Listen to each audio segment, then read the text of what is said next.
What up, Internet? How y'all doing? It's JG, your guy from auburnsports.com.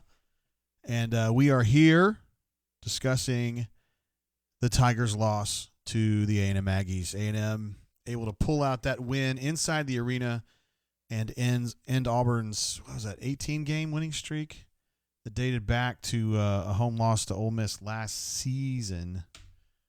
And I'm going to be honest, I didn't see this one coming. You probably didn't either. A&M, take a look at the standings here, the SEC standings. A&M is like middle of the pack. But definitely better than Auburn tonight. Not exactly sure about some of the things that were going on in this game. But I can see that little thing. I was wrestling with my dog earlier, and he got me right there on my nose. I'm not bleeding or anything. It just kind of red. Oh, well. Things happen when you got a baby pug. More of the same for Auburn tonight. You know, they make a push, and then the defensive intensity lapses, and then whatever gains they make on the scoring end get wiped out by problems on the defensive end. And what I thought today was a lack of intensity and awareness on the defensive end. And it's been like this for a while. I still find fault in some of the things they're doing. They're shooting too many threes. I think they were, let's take a look at this final box. 8 of 21 for them is, 10 of 30 is probably a little bit better than normal for them, right? Yeah. Too many threes, I think. They still shot pretty well from two. What's that, 15 of 28 from two, which would be right around their season average. The thing that perplexed me the most about this from a personnel perspective, and I know some people in the bunker feel the same way, I don't know why D'Angelo was in the game for the final, 8 minutes, 7 minutes. They're kind of playing this shell game where they're going with Jalen sometimes and they're going with D'Angelo sometimes, and I don't understand why he stuck with D'Angelo. I know he hit a three late, but he missed a lot of threes too, and I just didn't get it. I didn't get it. So, Plains Old Joe, I saw you on the bunker, man. You're pretty fired up. I understand. I totally understand. Let me check in with the chat real quick and see what's going on. See, TD says, chatting from the arena parking lot. That sucked. Oh, wow. Way to be in the arena for that one. That's a good one to go to. Senior day. Lots of good seniors. Samir, Javon, D'Angelo, Anthony, Austin Wiley. Who am I missing? Anybody? And there were a lot of seniors last year, too. Well, plus you had Jared. It was like a junior who left. We got a lot of our familiar folks in the house early. AU Taxman's in the house. Scotty, my man Scotty from Knoxville, or was in Knoxville. I haven't updated you lately. Let's see. Rob D. Raven is in the house. Ruxpin is in the house. Damon is in the house. Renard's in the house. Warwick's in the house. We got a lot of our regular folks in the house. Ruxpin says, sky isn't falling, but if we had a shooter or two, we'd be special. Yeah, just one, me. Nobody really shot that. Well, I mean, Samir had a decent night. Take a look at that. 25 points on 5 of 12 shooting, 5 of 9 from 3. Can't fault him for that, although he had a few of those like unnecessarily 26-footers, where he's leaning. And I mean, I feel like BP's general attitude is the kid does what he does. I don't want him to stop doing what he does. And so I think Samir, part of who he is that he's going to take these Steph Curry shots and not hit the Steph Curry shots because he's not Steph Curry, but he does a lot of other good things. Samir was definitely not part of the problem. He was part of the solution tonight. Austin has another night that I think is typical for him. 15 points on 7 of 9 shooting. I bet one of those shots was probably set up for him, or two maybe. A lot of stickbacks. He only gets 5 rebounds, but in general, Auburn's rebounding effort was solid tonight. I didn't think that was the problem. To me, it was just the strange lapses in defense. And you look at A&M's final numbers, I mean, field goal shooting, 47.5 is high. Auburn would like to see that under 40. 56% in the second half from the floor is just not going to get it done.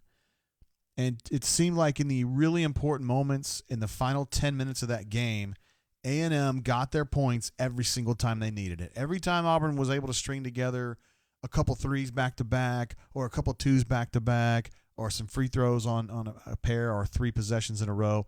A&M would come back with a 3 and knock it out, come back with a 2 and knock it out.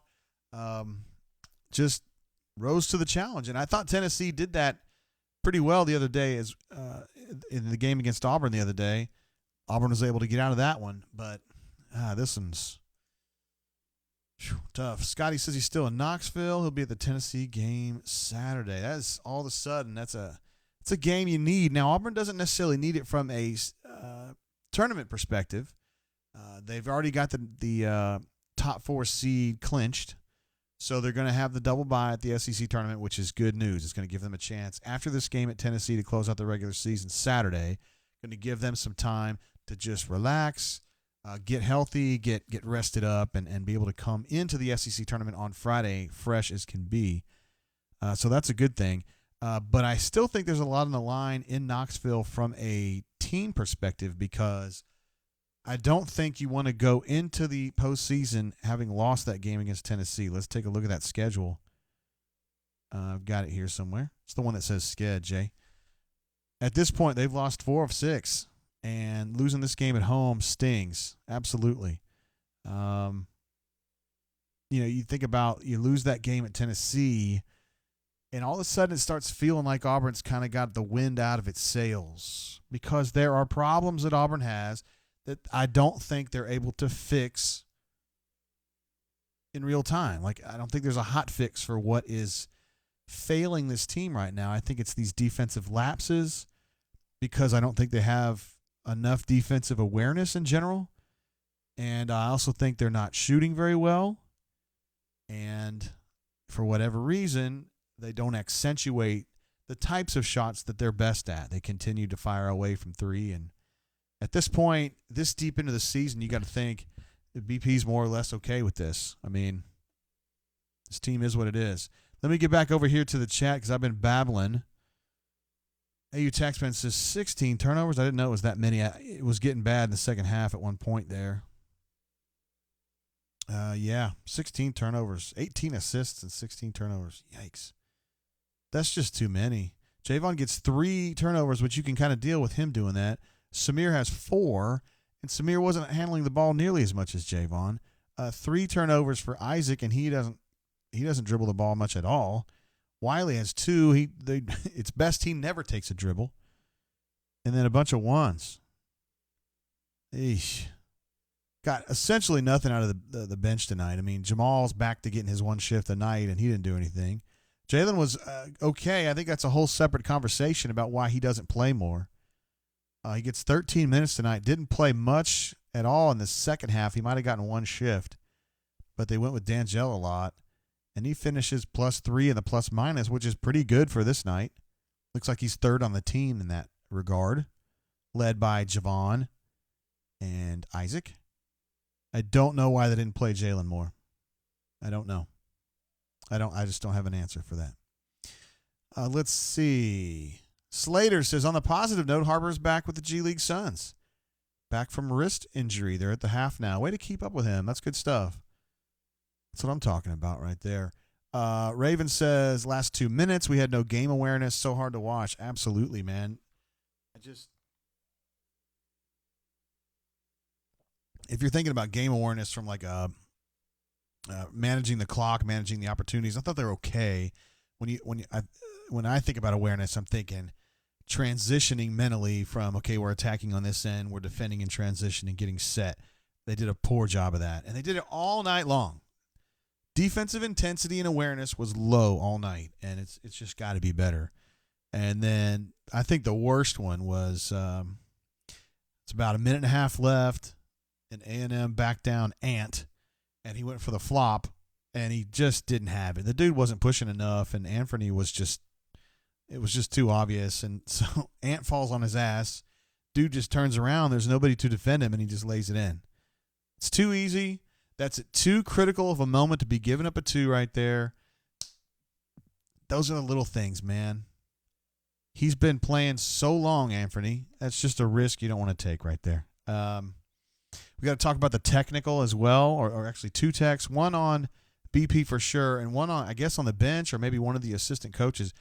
The only person that I saw that could have even possibly been teched on that was Stephen Pearl. And from my perspective, he was trying to get BP back off the court, or back into the box. And I didn't understand exactly what the story was there. Hopefully we'll get more clarity in the post-game press conference. BP doesn't mind getting a technical here and there, but the fact that was a two-tech situation, plus so you get 4 free throws, you hit them all, and they get the ball out of bounds for a possession right there.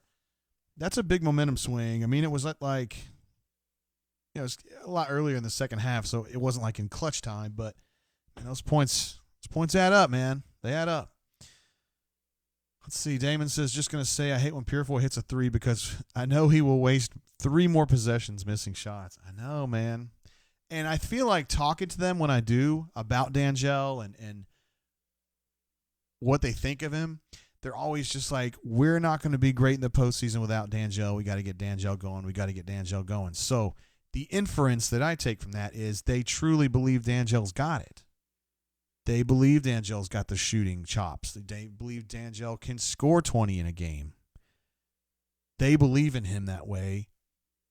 I don't know if it's genuine belief or if it's like, we don't feel like Jalen can give us that. It's almost like you're projecting, We need someone to do this, and by God, I hope it can be D'Angelo. I don't know how much of it is that and how much of it is that they truly believe him. I'm a reporter. I know these guys. I've known them for a long time, but sometimes it's still hard to kind of judge exactly what they think about something. But they believe in D'Angelo, and I think they encourage him to go out there and shoot a lot because I think in practice he hits a lot of stuff. He obviously has a nice shot. It's a pretty shot. It gets off quickly. But bottom line is it's not going in the bucket enough.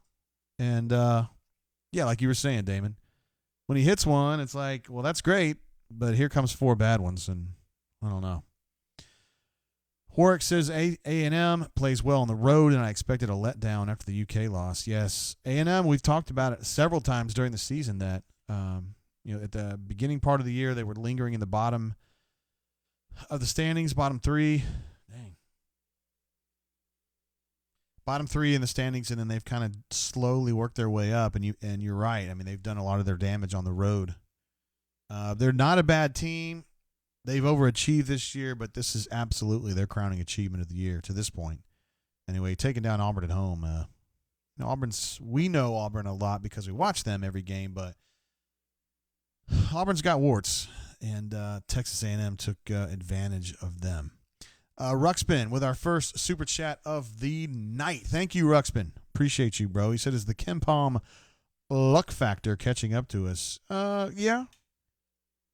I always try to describe the luck factor as the delta, meaning if you look at Auburn's statistical profile, how many wins should they have versus how many wins they actually have. And at some point, that gulf was pretty wide. Auburn is slowing down, it seems like, right now, having lost 4 of their last 6. So I don't know exactly where they fit in there. I got to try to pull up some of these numbers, and see if I can find that actual luck number. Sometimes it's kind of hard to find. Yeah, I don't see it right off.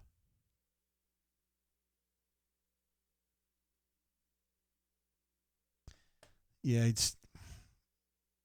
so KenPom has updated since this game ended. Yeah. You take a look at Auburn's statistical profile right now. I mean, we know what it is, but it's getting worse. The 3-point percentage now for the season is 30. Unbelievable, man. That's a huge drop. Last year they shot 38%. So they're down 8%, guys. What's that, like 20, almost 25% they've lost. And they rank 320 out of, golly, I don't know, 360 now. I don't know how many they have. 353. So they're in the bottom 5% in three-point shooting, which is just hard to believe, right? I mean, I know we watch it, and we know they're not great shooters, but the way that BP and his staff are recruiting, and they're going after these huge recruits, and a lot of these kids on the team, current team, are big recruits that just have such a lack of three-point shooting and free throw shooting, I might add. Auburn ranks 320th in three-point shooting, 289th in free throw shooting. I mean, goodness. But they're really good at two-point shooting, 53.1% this season. They rank 42nd. So, top 10% in 2-point shooting and bottom 5% in three. It's such a huge disparity there. It's interesting. A lot of that's because Austin Wiley's great at stickbacks. And Okoro's pretty good at that. Ant's pretty good at that. You can't just create stickbacks. I mean, you got to shoot it. That's part of it. So I don't know. Thank you again, Ruxpin. I appreciate that. It was a great question. I hope to somehow run across this luck number here before too long. Stu Pup in the house as well. Thank you, Stu. You're always here for us with a super chat right there. It says AU's great start and Okoro's early brilliance skewed expectations. AU has probably overperformed overall. However, AU's disjointed, uninspired play for over a month has been so frustrating to watch. Yeah. I mean, with just a few examples of an outlier type game, the SEC season has been like this, right? I mean, the games have been closer than I thought they would be. I thought they would be able to put some teams away that they didn't. I mean, they absolutely crushed Georgia. But, I mean, the game at State, that was a really good one, too, to start with. But the Vanderbilt game, remember Vanderbilt? We knew Vanderbilt was terrible. They came in Auburn Arena, and that game was tight the whole way. And I thought, well, that's kind of weird. And, I mean, we know what Vanderbilt is. They're not a great team. You take a look at these standings. I mean, 2-15 in league play. They're not good.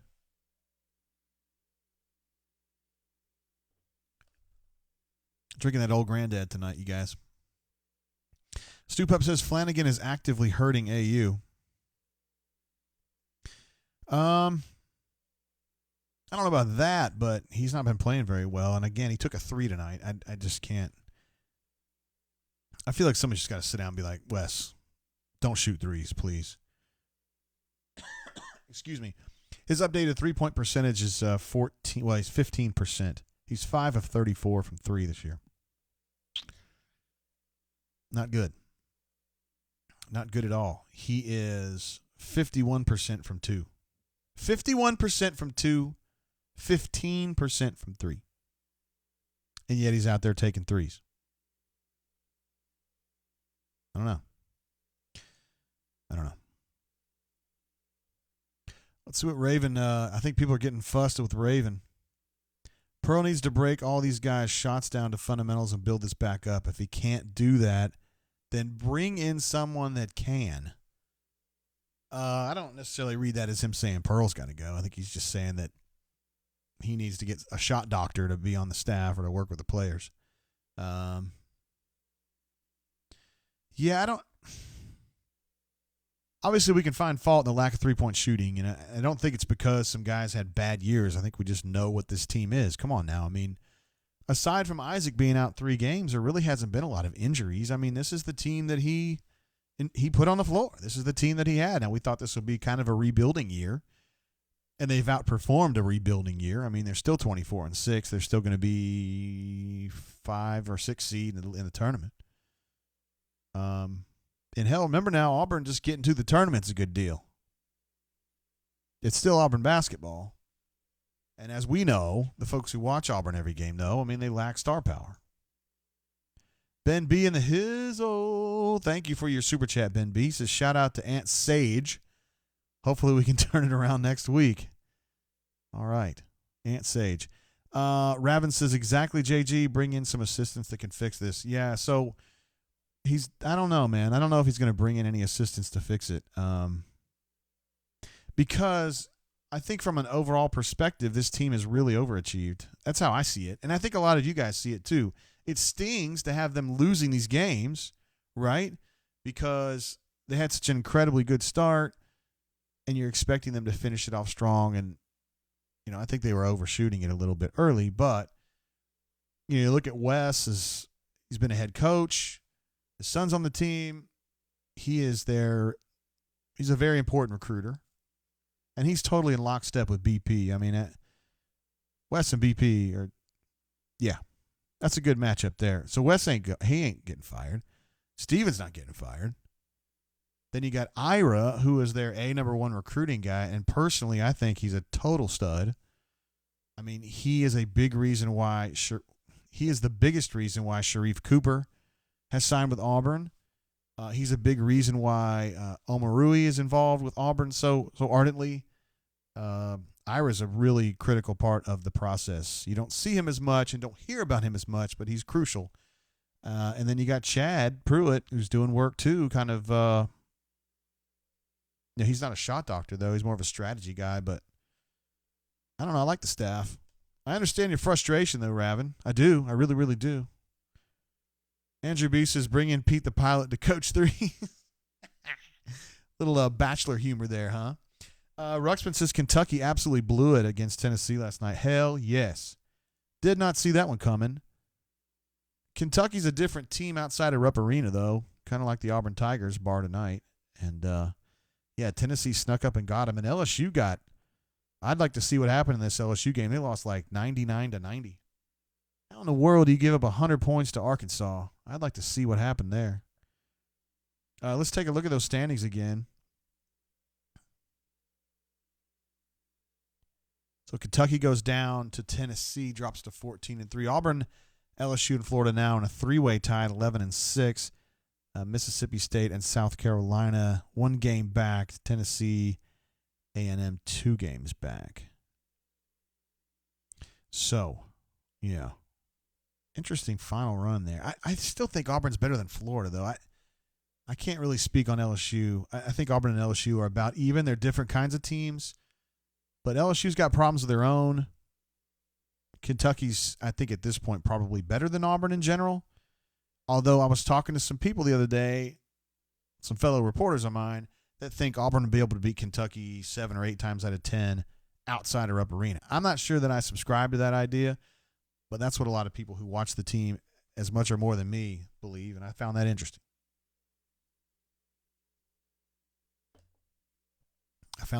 Nashville coming up, man, already. Also, shout out to the women's team.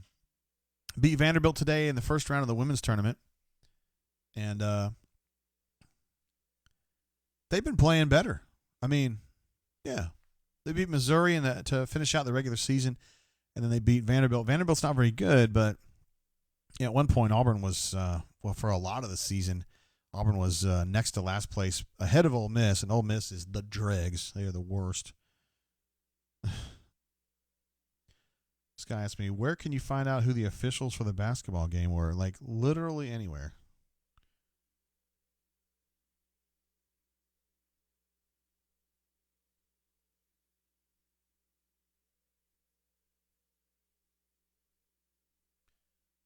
The technical BP was definitely incensed. He was really, really fussy.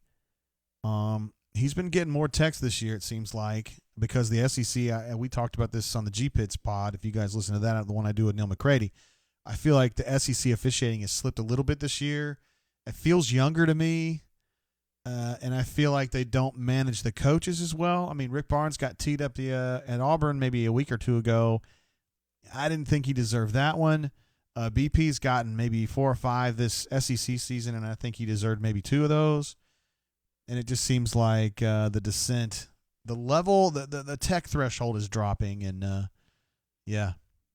don't know. I feel like the coaches and the officials should be able to handle that better. There should not be a lot of techs. There shouldn't be a lot of techs. Damon says announcers during highlights said LSU was playing no defense against Arkansas. That's exactly what happened. I mean, if you give up 99. But, yeah, I don't know.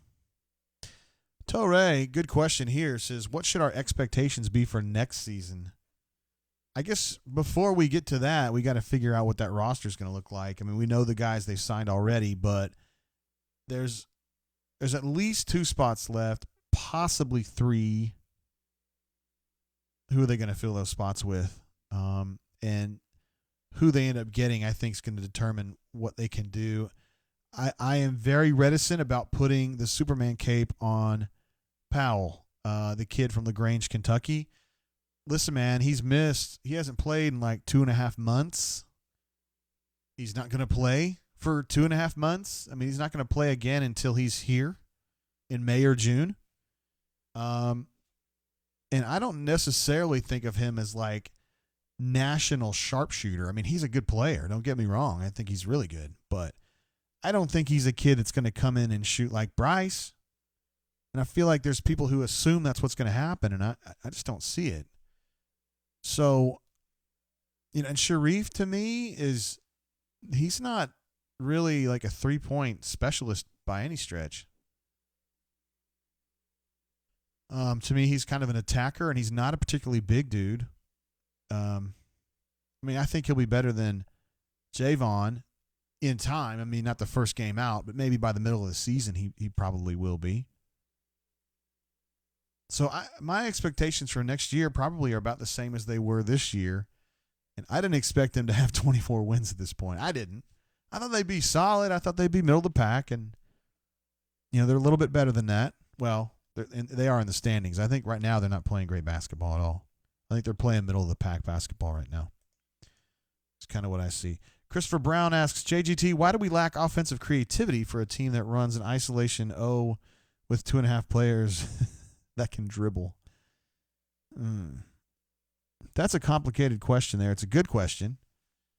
We've been talking about this since, I guess, November on the show, where I don't think they run the things that are called for them, and they end up kind of simplifying what they do on offense. Like you mentioned, you got ISOs and you got what they call open, which is when you have the ball opposite you have your big on one side of the lane, and then you go ball opposite and just kind of create. Seems like Auburn does that a lot. Texas A&M absolutely flummoxed Auburn tonight by switching defenses more than I've ever seen. They had like a 1-1-3 trap. They had man, obviously. They had a 2-3. They had a 3-2. And they ran a couple possessions that I thought were like triangle and two. I couldn't really tell what they were doing. I also know there were a couple possessions early in the game where they switched mid-possession, where they showed trap and then they switched back to man. And then they had at least one possession in the first half where they showed man and then switched into a 2-3. Now, we've talked before, and you guys know, Auburn has a lot of trouble recognizing defenses quickly. I don't know if that's Javon or if that's Samir or what's going on with that. But there were several times early in the second half when A&M was either in 1-1-3 or 2-3, and the critical element, if you're going to go quarter-court against a zone like that, you need to get somebody in the middle, because that's where the open space is, and you get someone in there who can operate. I'm thinking Isaac. He's usually in there. It used to be Jared, believe it or not, even though he's not a big dude, but somebody who can dish or drive from that reasonably advantageous position. There were several possessions today where they were facing a zone and didn't put anybody in the middle. And what happens is if you stay outside against a zone and just stagnate, you're never going to get a good shot. And then you're relying on Austin to tip in balls from 3, which is tough because a lot of times those long shots carry them a long way out. So Austin can't help you there. I think that's part of the reason that he had 5 rebounds tonight. Damon says Auburn is in bad need of another big 5. A stretch 5 isn't going to do well in the SEC this season. I'm going to tell you right now. Unless something weird happens, I consider Austin Wiley weird because he ends up at Auburn primarily because his mom and dad played at Auburn. I think if his name is like Freddie Jackson and he's from Tullahoma, Tennessee, Auburn probably calls him, but I don't think Auburn follows him and recruits him as ardently as they did. Now, Walker Kessler, they did recruit, and I think Walker Kessler is reasonably close to Austin Wiley. Austin Wiley is a classic old-school big man who likes to play back to the basket, and basketball doesn't operate that way anymore, okay? Like, at the NBA level, you don't really see dudes like that. I'm talking about like the Sean Bradleys and the Shaqs and those guys. Hakeem Olajuwon. They don't look like that anymore. They're stretch 5s. Hell, they play positionless, really. If you look at the Warriors, they used to use Andrew Bogut years ago, and then he just kind of got phased out. They start playing smaller guys. So you're not going to see Austin Wiley's unless they happen to be an Auburn legacy like that. Now, Walker Kessler was a special example, a kid who just had a lot of interest in Auburn and had grown up in this area and just had an affinity for the school, ended up signing with North Carolina. In general, they're going to go stretch 5. BP, his whole thing is stretch 5, stretch 5, stretch 5. He wants, if he could just get Wayne Chisholm's every year, he would love to run Wayne Chisholm again. Wayne Chisholm Jr., Wayne Chisholm III, Wayne Chisholm IV. A 6'9", 6'10" dude who can run. That's going to be the centers at Auburn. They got one in Stretch Akingbola. He's not ready yet. I've been impressed with how good he was, how skilled he was coming straight over from Africa. I was impressed. He's just not ready right now, but I think he's got a high ceiling. I really do. But they're not going to be going with this classic big man 6'11" mountain back to the basket, dude. He'll never do it. You'll never see it again. Horace from 3 says, JG, why do we refuse to use Isaac in the middle against their zone? Not once did we use him against the 3-2 or the 2-3. We just stood around the perimeter. I mean, it's a good question. I don't have an answer to that. Now, I did see Isaac in there some, so it wasn't like a complete refusal. But it just doesn't click for them. And when A&M, they went next level on that defensive switching, it wasn't just simply, hey, let's go zone for a few possessions. It was, we've got 3 different varieties of zone, and we're willing to switch in the middle of a possession. That takes remarkable defensive awareness, first of all, just to communicate those changes and actually execute it thoughtfully. I don't think Auburn could do that right now. And Auburn was just flummoxed. And it came to a point in the second half where they were just going to be jacking from 3, and hopefully they hit enough. And they came close, but not enough. Just being real about it.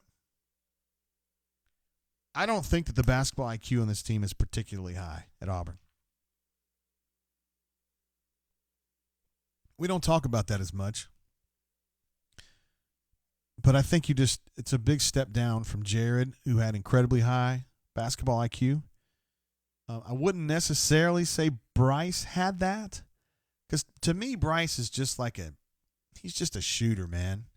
He's a shooter, and he was better the longer he played because he understood what he could and couldn't do.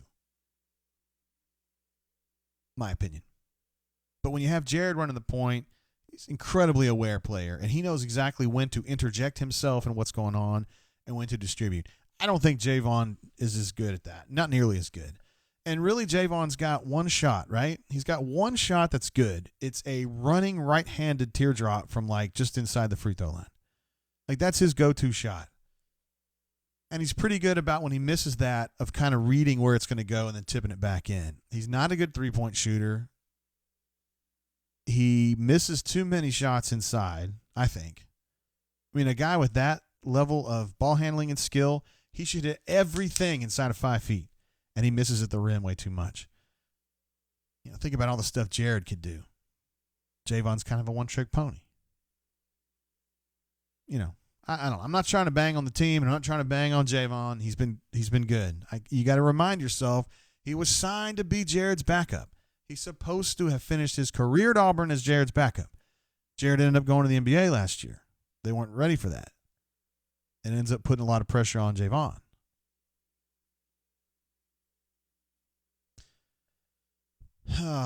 Ruxpin says, have we blamed Gus yet for this slide? There's no doubt. No doubt at all. Interestingly, I sat down and talked with Gus the other day, and he was asking me about the shows.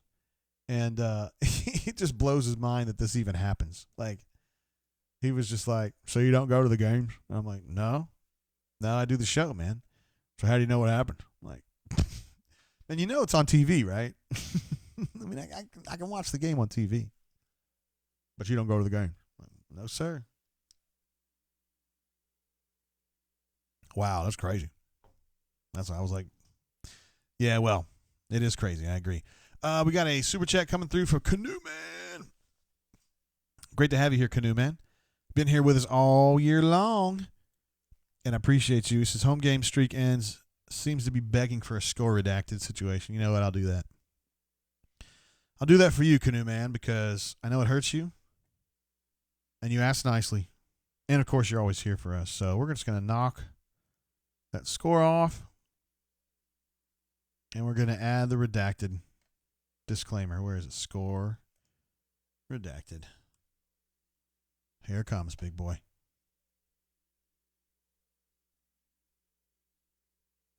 There you go. We'll just leave the score off for now. Hang in there, Canoe Man. We need you ready for the tournament, bro. Stu Pup with another super chat. Thank you, Stu Pup. Has the longer three-point line hurt AU?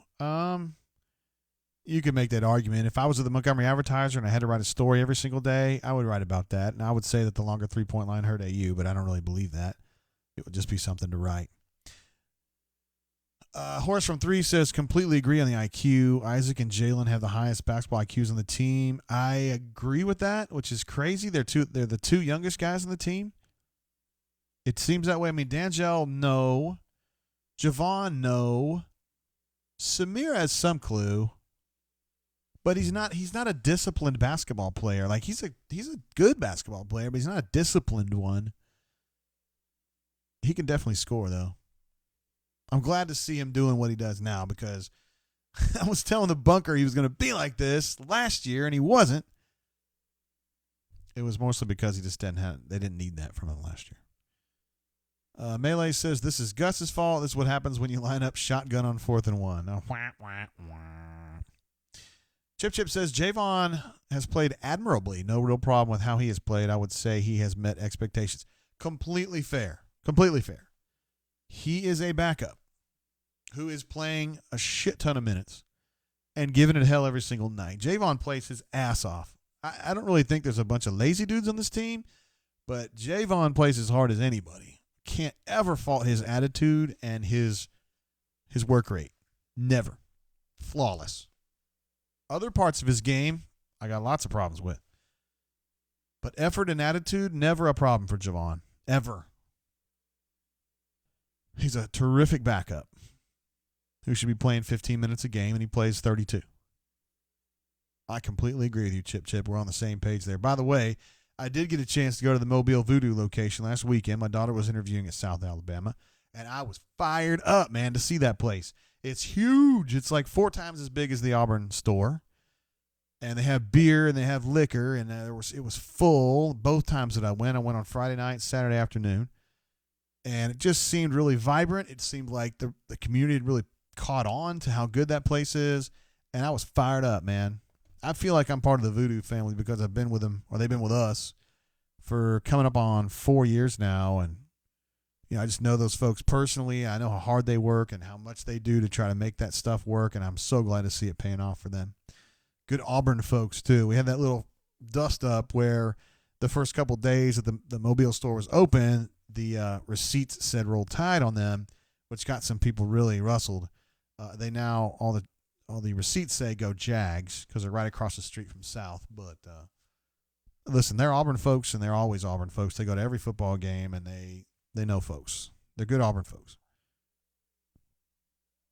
Let's see what else we got going on here. Master Rocker says, I thought Javon should have been the one to take the final shot. He isn't a good three-point shooter, but he has a knack for hitting clutch threes lately. True. I think we can all agree that D'Angelo's probably the last dude you'd want shooting right there in that situation. Johnny Be Good in the house. Glad to have you back. JBG saying, I just lost it there. Horrible, horrible, horrible loss tonight.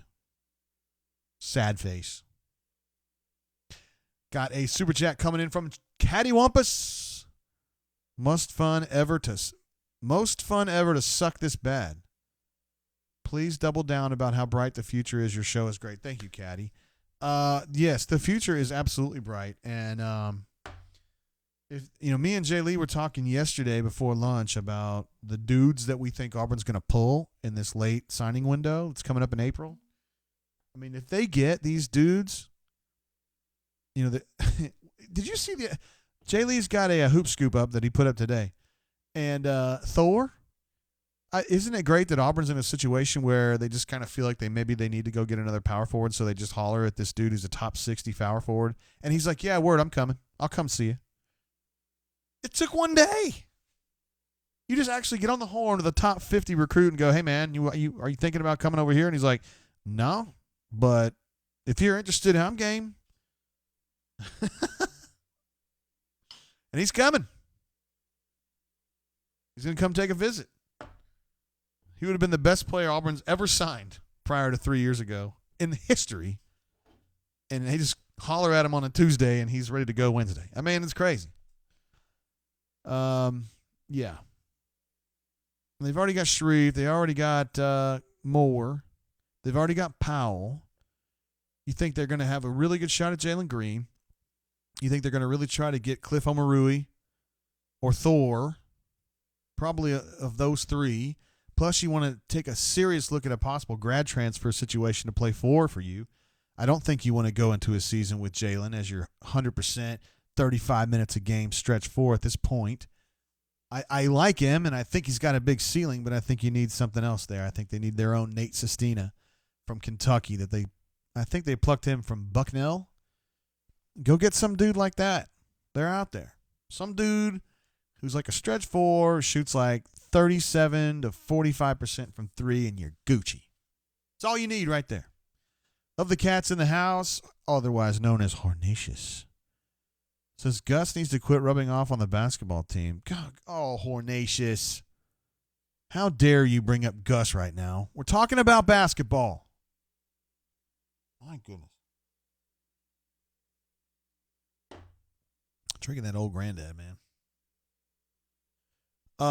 Let's see. I know AU Taxman says he found some Eagle Rare at the ABC store this week.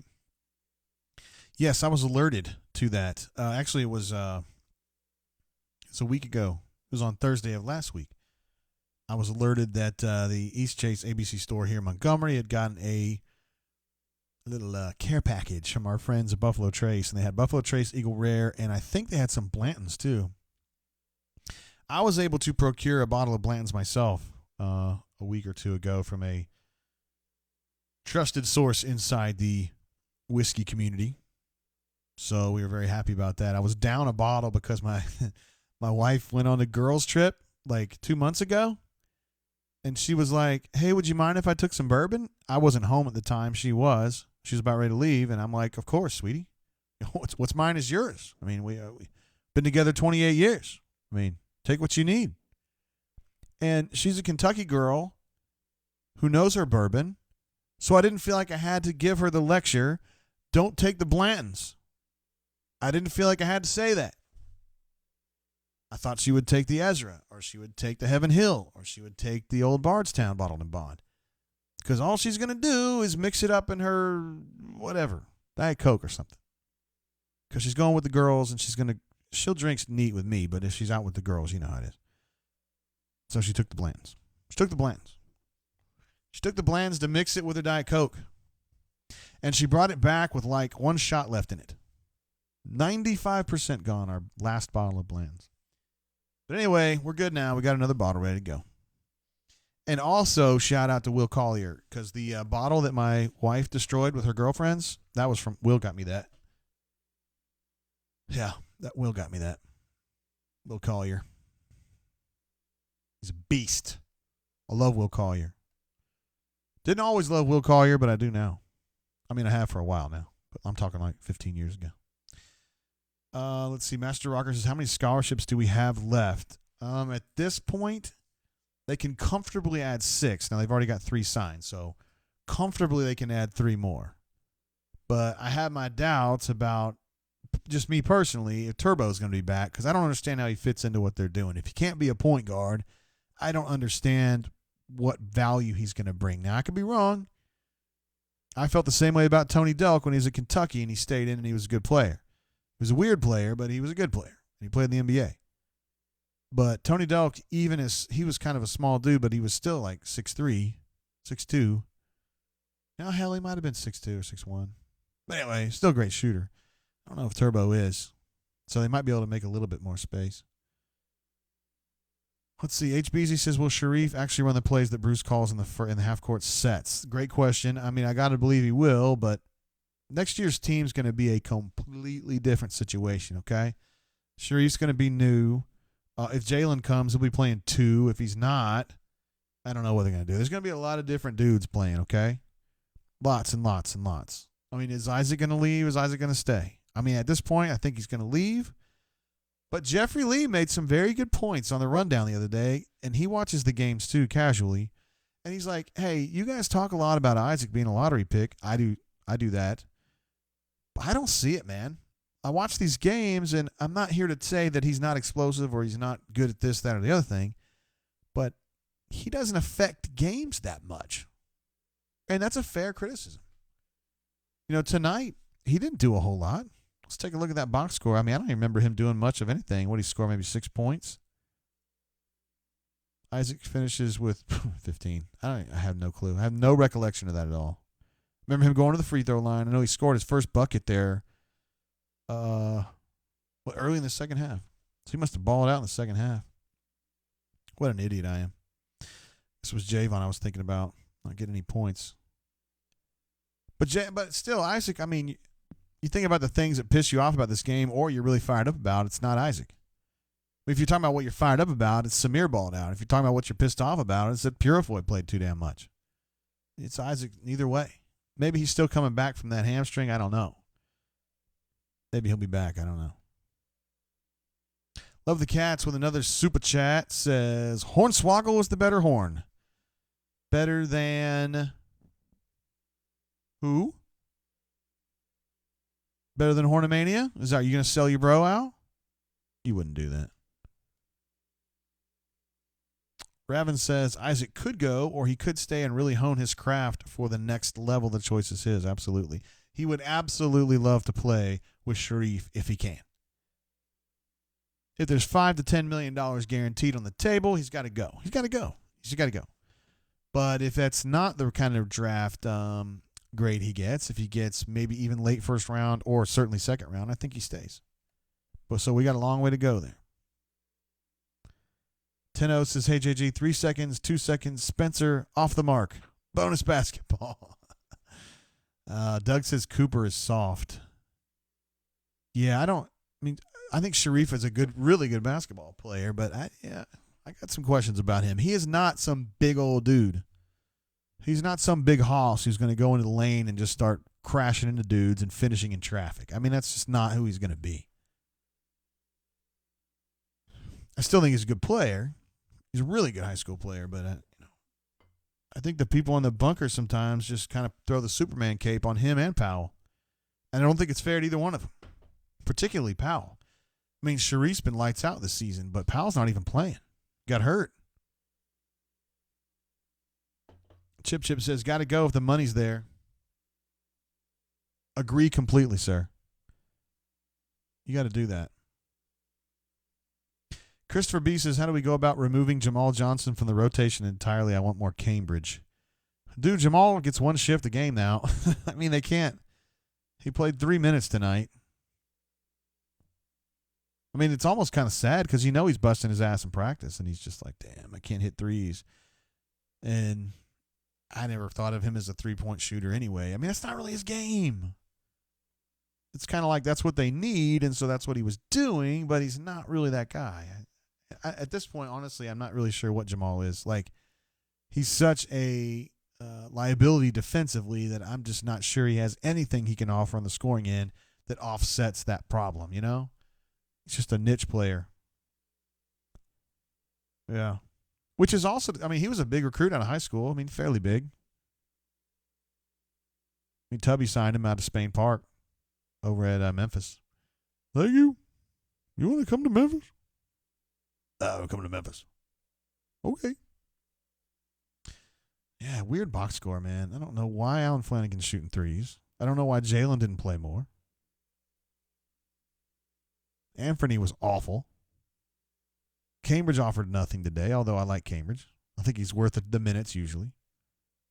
And defensively, man, it just stunk. Stunk. Hey, you Taxman says, who are our leaders next year? Great question. I mean, Jalen's going to be a leader next year. Stretch has got leadership ability.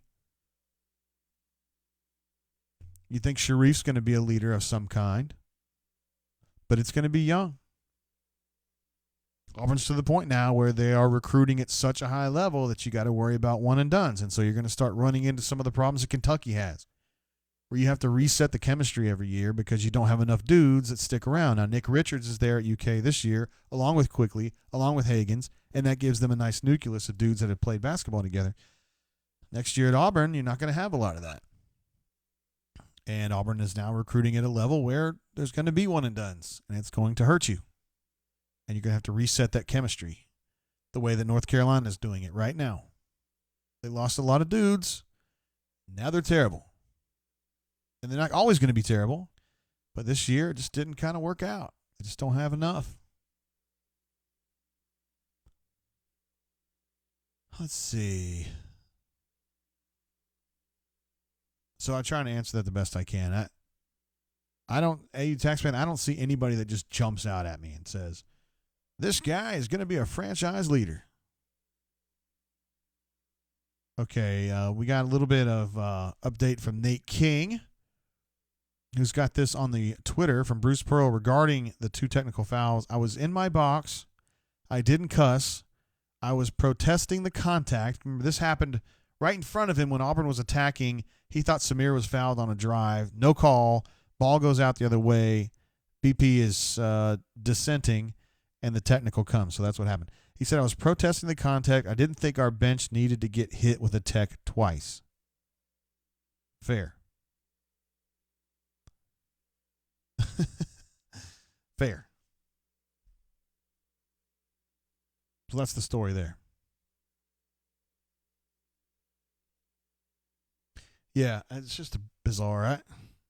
You just keep thinking, when Auburn's undefeated, one of the 2 remaining undefeated teams, whenever that was, in January, we all knew they were kind of overachieving because we saw they had problems.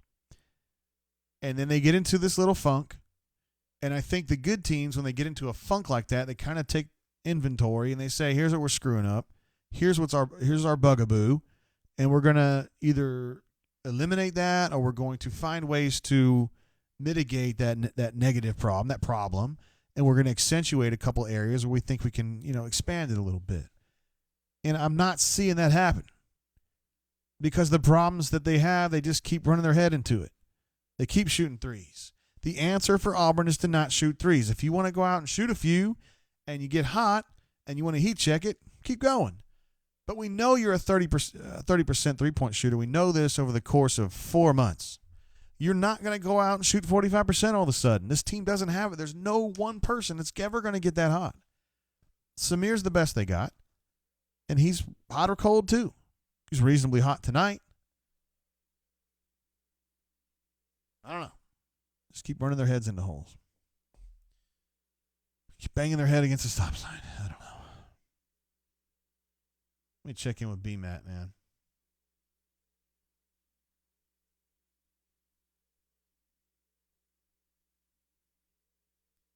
B-Matt's walking a marathon right now. I'm just kidding. No, he's not. I'm surprised we actually have folks on tonight. I thought with Auburn losing, everybody would be like, man, screw this. I'm out. I guess you guys are kind of mad, though, to be fair. But you guys are voicing your protestations in a very reasonable manner, and I appreciate it. Yeah. And my dog got me on my nose tonight. That was my fault. I was wrestling with him. Drinking this old Granddad 114. It's quality bourbon. One of the best values in bourbon, in my opinion. I think for a casual drinker, this might be a little hot. It is definitely a little hot. A little hot. But I've had hotter. It's a more of a satisfying heat. It's dry heat. Christopher Brown, I guess you're going through the people that are going to be back. Let's see. Cambridge, Jalen, Flanagan will be a great core going forward. Maybe throw in a dash of Javon Franklin. Yeah, Javon Franklin. Yikes. I don't know what the story is with that. I never hear a word about him. It's as if he's not even there. And he also added Stretch Akingbola too. So, yeah, I mean, I think Flanagan, like, there's some things about Flanagan that are really good, right? As young as he is, he goes out there ZFG, and he's attacking like a dang pit bull. And you got to love that. Trooper Taylor used to always tell us, I'd much rather have to tell a kid to slow down than have to go out there and bite somebody. And I always kept that in my mind because that's something that you need. That aggression, that drive to do something good for your team is kind of innate. And Flanagan has that. It's a really, really good trait to have. My issue is that he keeps shooting threes and he can't hit. He's not a good three-point shooter. He has a weird shot. His body's turned to an angle. I think he's a driver. I think he's a driver and finisher. He's a strong kid. He did some of that in the Kentucky game. His free throw shooting is absolutely jacked right now, but it isn't always going to be. They can get that straightened out. I mean, if they can get Austin Wiley straightened out, I think Flandin's going to be good. Not necessarily next year, but he's going to be a good player. Just less threes. Andrew B says, JG, I'm just here so I don't get fined. Chip, again reminding us they didn't watch the game, but he is turned up for the drain. Canoe Man says, the drain is the best part of the whole experience. Seriously. Thank you for saying so. Glad to have you here, Canoe Man.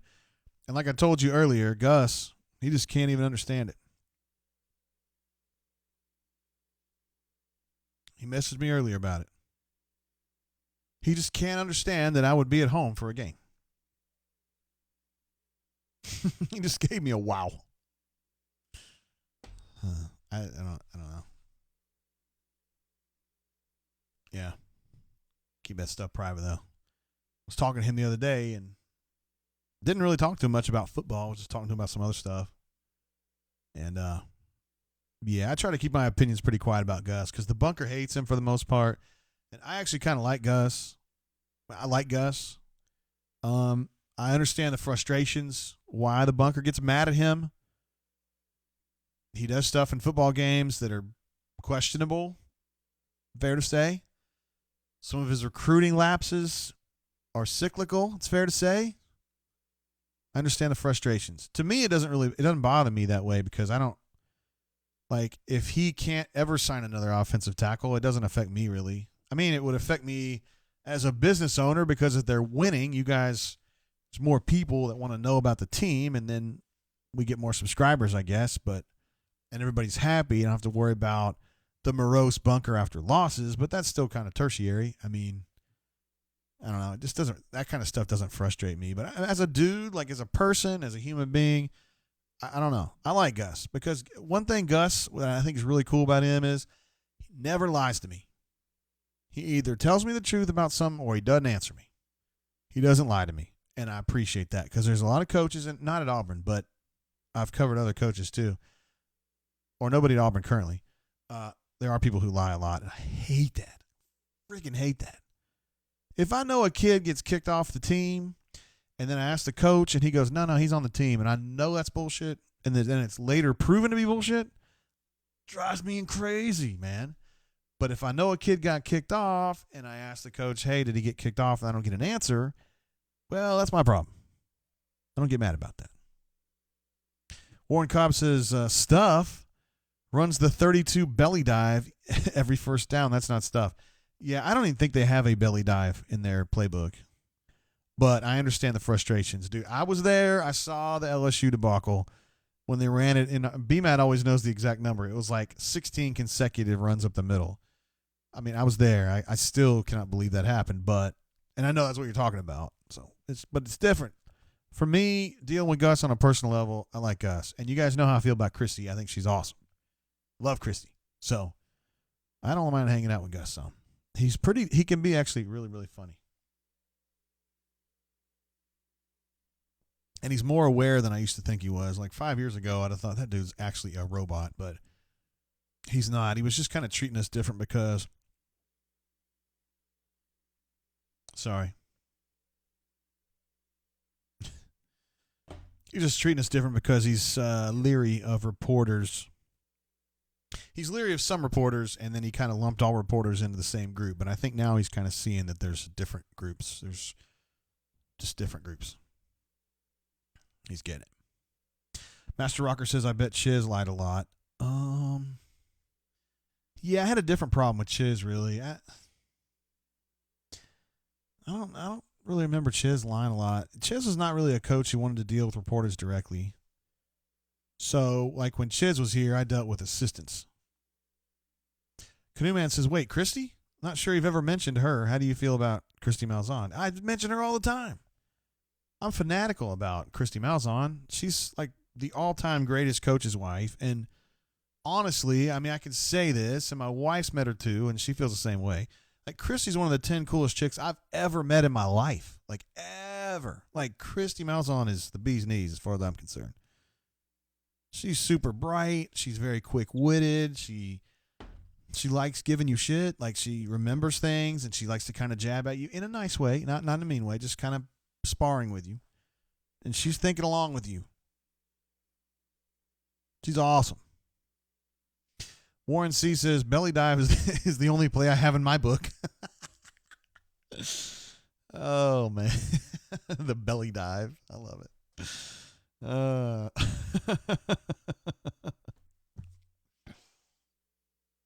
Raven, I'm with you on this. He says, with the driving ability of Javon, Samir, and Okoro, I don't know why that isn't the number one game plan. Well, it is sometimes. I mean, it was their game plan at Kentucky. And there was probably some home cooking going on there. Not super bad, but they were definitely driving against Kentucky.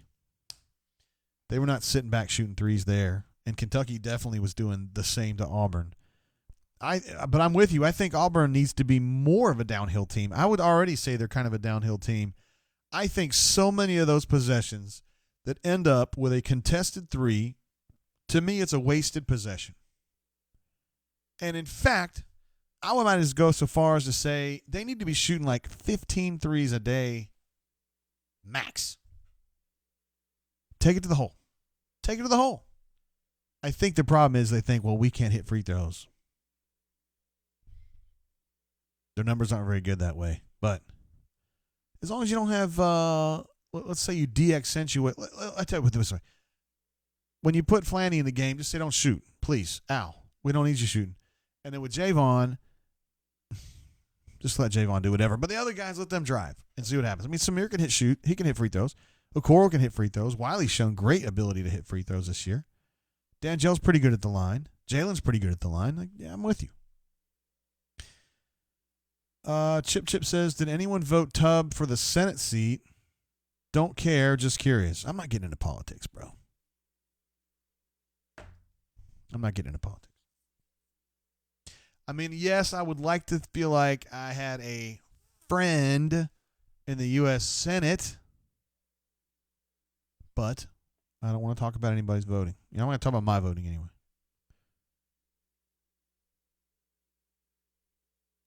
Canoe Man says, nothing is better than getting JGT gushing about Christy Malzahn. What's funny is that, so I've told Courtney administrative assistant about this so many times. And so then last summer, she got to meet Christy and hang out at Christy's house with Gus and Christy. And she was like, no, man, I get it now. Like, she's everything, I understand where you're coming from. She is awesome. Like, told you. Yeah. Sometimes I wonder, like, how they got together, though. Like, because Christy's super, like, I just feel like Gus would just get annoyed with her. But he doesn't. Maybe he just doesn't hear. I don't know. Raven says we have a hard time running a play in the half court to get a cut to the basket. Yeah, Auburn's not really a cutting team, right? Auburn's usually just high ball screens going downhill, just seeing what happens. Auburn Orange and Blues says no inside game for the big men. I mean, there's really only one big man, and he scored 15 points on 7 of 9 shooting. So, I mean, that's a pretty good day. Jalen was 4 points on 2 of 3 shooting. Only played 13 minutes. I think he should have played 26. Dangel, I don't really think of him as a big guy. He doesn't play big. He ends up with 9 points on 3 of 10 shooting. 22 minutes. Points in the paint. Auburn had 30. It's about normal for them, considering as a percentage of the total number of points. So I don't necessarily think that. Chip says you would you would vote for Christy, though. Well, I'd have to hear her stances on the issues, Chip. I'd have to hear that. I want to know where she stands on immigration, and I want to know how she stands on school funding, and I want to know where she stands on me getting jobbed every time I play FIFA. These are the important issues to me. Silver Tara says, wasted possessions are every time McCormick shoots or drives or turns it over. So glad his career at Auburn will end soon. Worst senior point guard I have ever Scene. Wow. Now that is a really harsh take right there. Not saying Javon's perfect, but my goodness, worst point guard he's ever seen? He's not that bad. Wasted possessions are every time McCormick shoots or drives. He's not a great shooter, but he's a pretty good driver. He's at least SEC average driving, probably a tick better than that, or turns it over. I mean, he had 10 assists and 3 turnovers tonight. He does have those games when he has 6 or 7 turnovers, though. You have a point on that, but I mean, he's getting used to it. Remember, this is his first year starting. Now, I know we're 30 games in or whatever, but still. Look, man, I'm not going to get on Javon too much. He's supposed to be a backup. He's overexposed. To me, he's like for you guys who are a little bit older, like if John Lieber, who's a perfectly serviceable, normal pitcher from like 10 years ago, if you made him the ace of your staff. It's not John Lieber's fault that you're using him as an ace. He's just out there doing what John Lieber does. He should be a number 4 starter. Just because you got him in the 1 hole doesn't mean it's his problem. That means it's the coach's problem or the GM's problem. Horace from 3 says Javon had 10 assists and 3 turnovers, not the problem. Agreed. He accentuated his distribution tonight, and I thought he did a fine job. 10 assists is good stuff. 2 of 7 shooting's not great. Didn't get to the free throw line, not great. But again, I don't think he was the problem. And I'm not sure you can look at this stat sheet right here and tell you what the problem is, because the problem was defensive lapses. I mean, 75 points, in my opinion, should have won that game. I think 70 points should have won that game. But they kept having those lapses where they score a couple buckets and then they just shut down on the defensive end and they leave somebody wide open. They've been doing it all year. And they really, I don't feel like here we are this late in the season, it's March, and they're still making the mistakes that we saw in November. It didn't cost them as much in November because they were just doing so well on the offensive end, but stuff's got to get straight. Excuse me. If you could pick one player from the last 10 years to add to this team, who would you add and why? I'll tell you right now. I know exactly who it'd be. It'd be Jared Harper. Put Jared Harper on this team, and you're Gucci. Completely Gucci. Even more so than Bryce, because I think Samir and Bryce, even though Bryce is better than Samir, I still think that's, I'm not going to say it's a wash, but Samir's close to Bryce. But Javon is nowhere close to Jared. And so you put Jared, who to me is the best point guard I've seen at Auburn. Apologies to Doc Robinson, who now goes by Julius, who was a terrific point guard in his own right. Really good. You may have thought the same thing about Casey Ross Miller. I don't know. And I'm not going to judge you if you did. All right, we're going to get on the horn with Mr. B-Matt now. I think he's walking his he's doing his walk. Oh, wait, that's not the number I need. Hold on.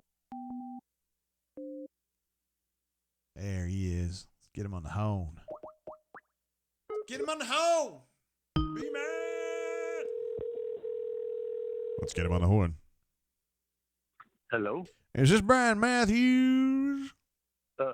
Sir, I really don't need that extended warranty on the TV, but thanks for calling. This is Gus Malzahn from Auburn University. No doubt. How you doing? What up, B-Matt? I'm walking out of the arena as we speak. Good, you're walking. That's I know great. everybody out there is excited to hear about that, right? Yeah, you believe it or not, we've actually got a decent crowd tonight. I thought it would be like me and you and like 5 other people, considering they lost. But some people have people get mad when they lose, so that brings out the folks.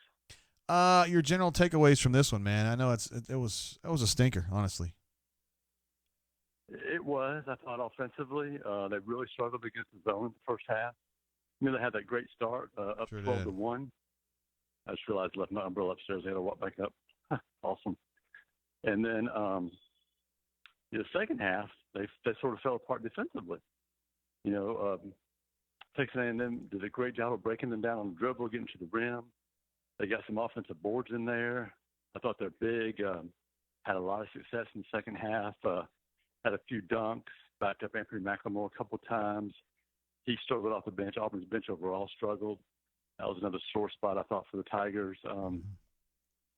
They shot okay. I just I think offensively against the zone, they struggled to make that last pass. Took too many contested shots overall, and they gave up way too many fast break points and had way too many turnovers. I think they finished with 15 turnovers, something like that, which is hard to win. 16. When you're a team like Auburn and you don't shoot the ball well and you turn the ball over. Defensively, man, to me, I thought the defense was the problem, man. Every time they would get something going, they just have a bunch of defensive lapses, and they couldn't get a stop in the last 5 minutes. Yeah, they made a great run offensively in the second half, late in the second half, and Texas A&M would come right back down and get it to the rim and either score or get a rebound and get fouled. You're right, Auburn could not get a stop there, and that really hurt them because it looked to me the crowd was into it, and it just seemed like, here we go, Auburn's fixing to take control of this game, and they just couldn't do it defensively, which is kind of surprising for this team. I think some of the people in the chat are making fun of you, Brian. Uh-oh. One guy says, please tell me BMAT is sandblasting his house during this call. Another person says, has BMAT seen the doctor about his exercise-induced asthma? You're not even breathing heavy tonight, man. There's a lot of stairs in this arena that I'm going up and down on. So. That's good for you, getting those stair steps, though. That's right. How was BP after the game? Is he bummed out about how this team's performing, or is he just like, hey, we're going to get this worked out, everything's good? He was a little bummed out, I'd say. I'd say he's really bummed out, actually. No, I just think we really wanted to finish off this perfect home record and, close out, get another big win. I think if they would have won, they would have sewed up at least a 2 or 3 seed in the tournament, which was big. You don't want to be the 4 seed and have to play Kentucky in the semifinal.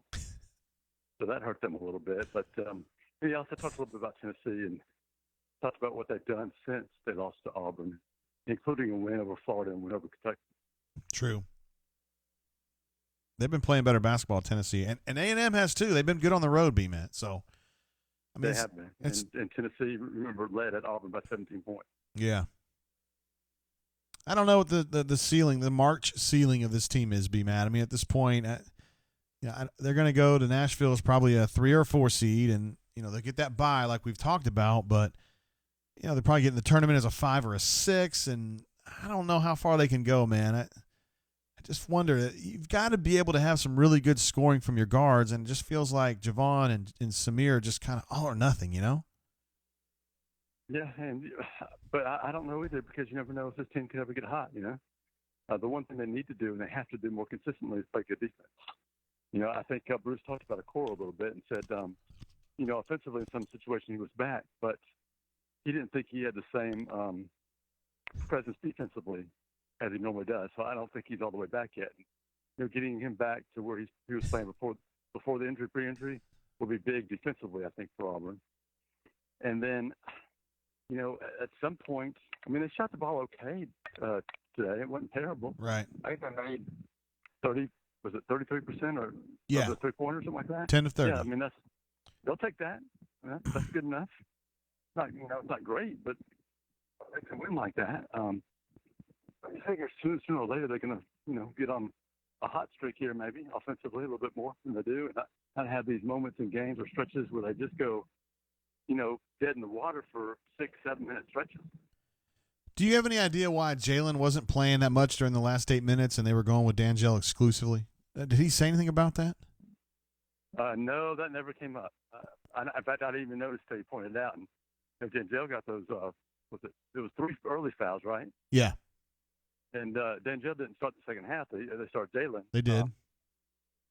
Jalen's line was not great, but, he did have an assist, a blocked shot.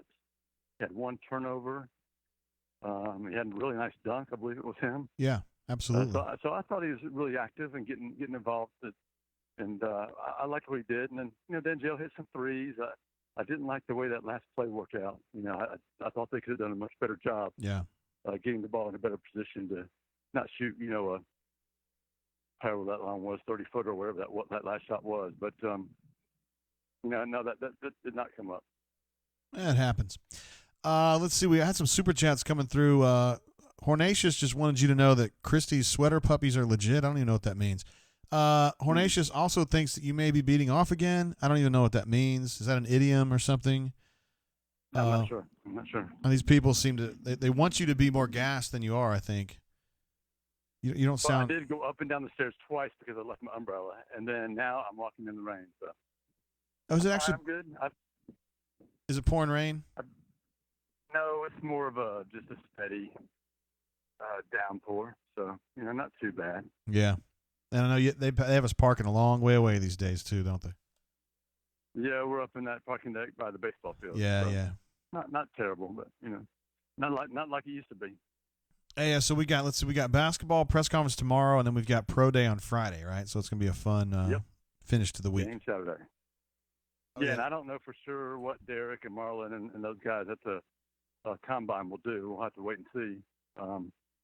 I would imagine somebody like Noah will probably want to run the 40 again because I'm sure he thinks he can do a lot better than I think it was a 4.48 or something like that he ran.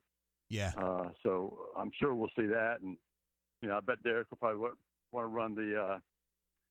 I don't know if it's the 20-yard shuttle or the other shuttle, but he'll probably want to do that again just because people will give him a hard time about that one. So yeah, it'll be interesting. Give a chance for some other guys that didn't get a chance to go to the combine and see what they can do too.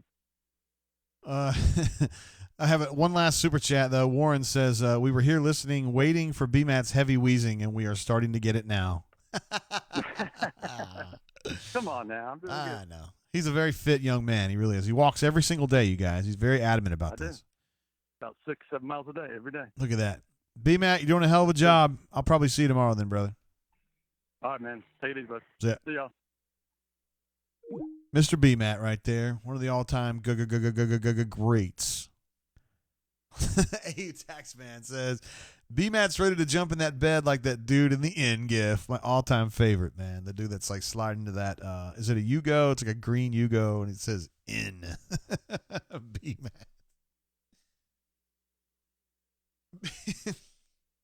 Y'all cracking me up during that, man. Y'all had a bunch of funny comments about him being out of being out of his wind. Oh man, maybe B-Matt needs to wear a CPAP while walking. Is B-Matt a former smoker? Alpha Tiger asks. Raven says force the air right into his lungs. Warwick says menthols, definitely menthol. Menthols. Oh man, B-Matt is the man. He's a doer of many things. Geostorm is what a Warwick says. I didn't know. All right, we'll see that. That's from the Inn gif. My all-time favorite.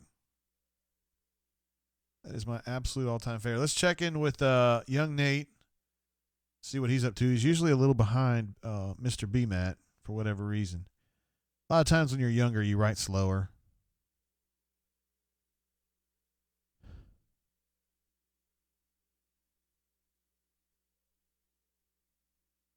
I remember back when I first started writing and I was covering UK volleyball. I mean, it took me like 2 hours to write a basketball story or a volleyball story. They had me on volleyball to start with. And I went back and looked at it when we moved about a year ago. I had to read some of those old ones because I was moving all that stuff. And man, some of those stories were awful. I do want to give a shout out for another super chat from Warren C. My man. Says you got more listeners than you thought, but not many big spenders. Except for you, Warren. Appreciate you, bro. Appreciate you for the super chat. All right, Nate is ready. We're going to call him in 60 seconds. Por favor is what he said. I guess is that maybe Spanish or is that Portuguese? Portuguese. Alpha Tiger says, can we get Ruxpin on the horn? I don't know. Yeah, we love Ruxpin. Ruxpin was really a bright light in the second half of that football season when things were getting kind of weird and woolly. We knew we could rely on Ruxpin to call in and give us some levity to start off with. Canoe Man says, yes, please say Nate has his phone on the other end of the house. Yeah, I was like, Nate, are you on speakerphone? He's like, no. Really, you're just talking right into your phone? Yeah, really. It's like Kenny from South Park. Thanks, man. I bet Rux is blasted on Everclear after tonight. I hope not. Everclear is gnarly. Gnarly. Oh, gnarly. Cameron B says Auburn goes into the game in the bonus. We foul too much. Not awesome at defending without fouling, as Coach Smith would say. It's weird because if you had asked this team 10 games ago what their calling card was, they would have said defense. But now, I mean, they're losing games because of their defense, in my opinion. I mean, the three-point shooting's not helping, but this game right here is defensive problem. 70 points should win that game tonight. I mean, simple as that, man. As Allen Iverson would say, if I can't practice, I can't practice. If I'm hurt, I'm hurt. I mean, simple as that. It ain't about that. I mean, it's not about that at all. But it's easy to talk about. It's easy to sum it up when you talk about practice. We sit in here. I'm supposed to be the franchise player, and we in here talking about practice, man. Practice. We're not even talking about the game, the actual game when it matters. We're talking about, I did that again. We're talking about practice, man. All right, I had to type in Nate's number here. Now we calling young Nate. Be like, Nate. Okay.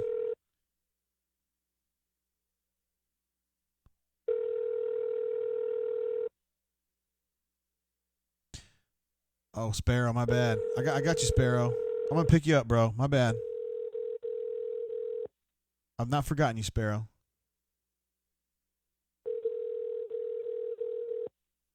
You know what? It sounds like young Nate might not be answering. Oh, hello. Yeah, who this? What? Who this? This is, I really need to get better at thinking of something before you call me. Hey, are you? I almost rear-ended somebody just a second ago. I had to brake, so I'm a little distracted, but I'm good now. Are you on speakerphone, Nate? Yeah. Do you want to not be on speakerphone? No, I mean I don't care. It's okay. I mean we're just trying to make it so we can hear you better on the show because I mean these people are just hanging on every word and they want to be able to hear what you're saying. Oh, I completely understand that. Let me see if I can. No. If you're driving, I want you to drive safely. We all want you to drive safely.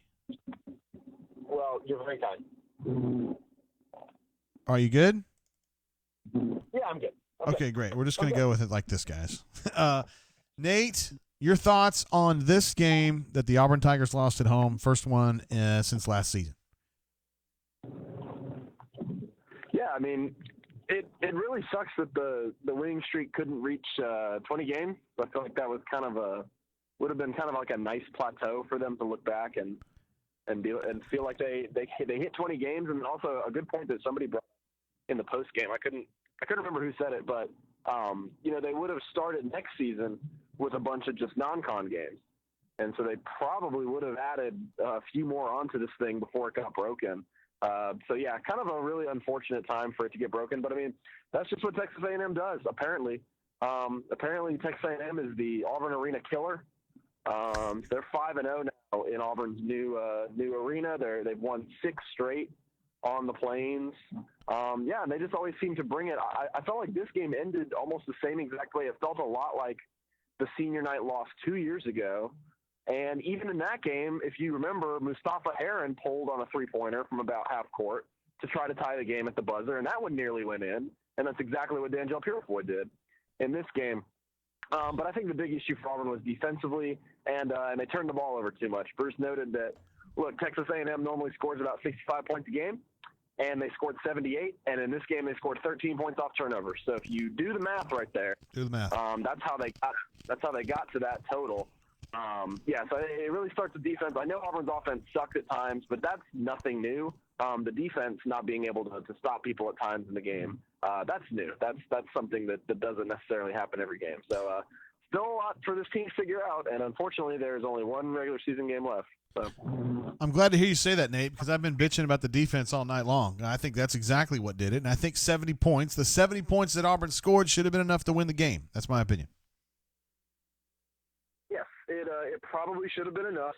And if they didn't have that weird offensive stretch, and you've got to think they were scoring a lot more. Look, they went like 6-30 without a field goal in the first half. They before that kind of weird final minute when they were like hitting some shots and keeping it close, and Texas A&M was missing free throws. They missed 8 of their last 9 shots, and I just feel like that's been a theme.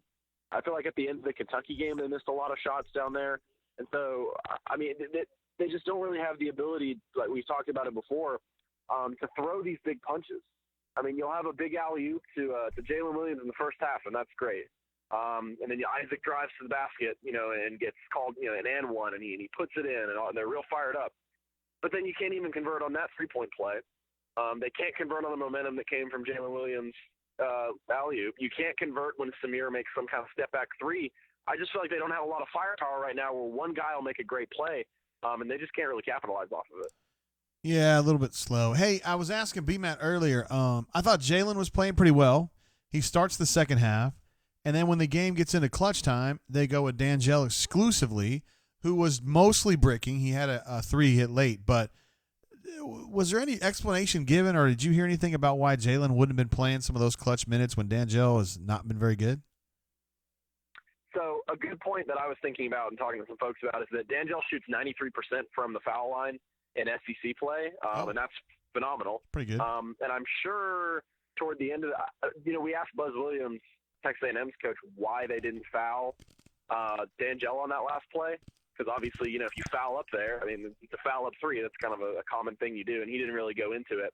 And so that might have been a big reason why. He's a really, really good free throw shooter. But I agree with you. I think you just put the best guy on the floor, and I think undeniably Jalen Williams is giving you better minutes right now on both ends of the floor. He had like a 2-handed block tonight. He really shows his handles out in the open floor when he gets on the fast break. He's very, very athletic. I just think he gives you a lot more. And D'Angelo picked up, 3 fouls in the first 8 minutes or something like that. Yeah. And he had his moments tonight. But, yeah, I'm not really sure about that one. Again, this is another part of this team that we've talked about before where it's like, oh, well, if Jalen Williams gets it going, that's great, and he's playing really well. But that's a rotational thing that takes a long time to figure out, I think, to really work a freshman like that in there. Fair. And, again, there's just not a lot of time left. There's not a lot of time left this season. And so I think what we've got is what we've got at this point. What are your expectations for this game at Tennessee? I mean, I don't think it necessarily matters, but just for postseason, just feeling like you can go into postseason with at least your head held high, you got to win that one. Do you think they can do it? Yeah, I agree with that it doesn't necessarily matter, especially when they locked up the top 4 seed. Because, look, 9 out of the last 10 SEC tournament champions were top 4 seeds, and the only exception to that number was Auburn last season when they won it as a 5 seed. So it's very, very important that they lock up that top 4 seed, and that's great for their body of work this season. That's great for them. Now, they'd love to get a higher seed so you can avoid Kentucky possibly until the final day, but I think their problems right now are a lot bigger than trying to avoid Kentucky until the last game.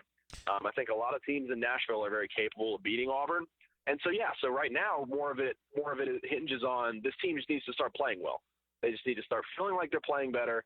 And this is a game they really felt like they could win. And I think this was a really, really important game that you just needed to win. You need to move on, focus on Tennessee, see if you can get that win and go with some momentum. And so it's really deflating, I think, for them to lose this one because I think they were ready to just ride into the postseason and be like, we lost Tennessee maybe, but that's fine. And now they're like, well, crap, do we have more problems than we thought? All of a sudden the season's over. So, yeah, I think it's huge. I think you really need to make up for this loss and get some momentum back going into Nashville. Word. Well, we'll see if they can do it. Knoxville, Tennessee, Saturday morning. That's when it goes down. Nate, you're doing a hell of a job out there, bro. Thank you, sir.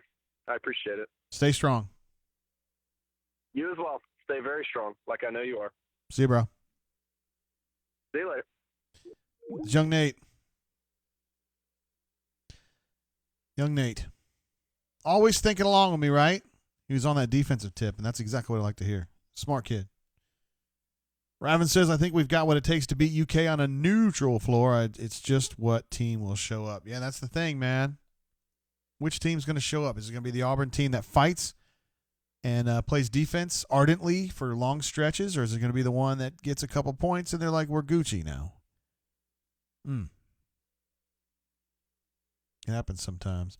Bradley G says Texas A&M played good tonight. The negativity is unbearable. I don't think it's been that negative here. Man, you guys are cracking me up. 10-0 says, sounds like he farted, LOL. Talking about Nate. Getting connected with Nate. I guess he was in the car or whatever.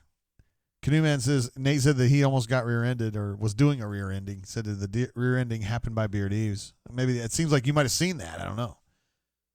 Chip says that I should expense Nate a swanky Bluetooth earpiece. Nate uses a Android, by the way, which I feel like is for goobs. I feel like cool people use iPhones. Cool people and old people, I'm both. I feel like an iPhone is good. One man's opinion. Dialogue says Buzz is a good coach. Yeah, I agree with that. Sparrow Empire says LOL, Jay is talking into a foam Tetris block. Yeah, it kind of is, man. It's a weird little mic thing. Sparrow Empire, I do apologize for missing your super chatter. I didn't miss it. I just didn't note it when we were actually on the air with BMAT when it came through. Sparrow Empire says, my biggest disappointment is this team has not really gotten better since the start of conference play. It's a very legitimate argument there. They seem like the exact team today, the same team. Agreed. I keep thinking that they're going to start pushing some positive things and learning how to get over some of the negative things, and they don't. They just don't.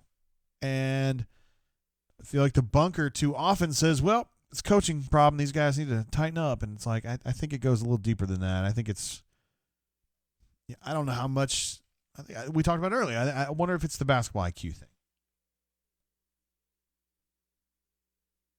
I don't know how many people that are out there on the floor for Auburn are thinking about it like that. Seems like they're more thinking about what they need to do right then rather than, hey, we need to buckle down. And somebody needs to call them together and say, you and you and you need to play better defense. So get your shit together. Let's go. I don't think that really doesn't happen. Doesn't seem like it does. One man's opinion. Thank you, Sparrow Empire. You're always here for us, and it's very much appreciated.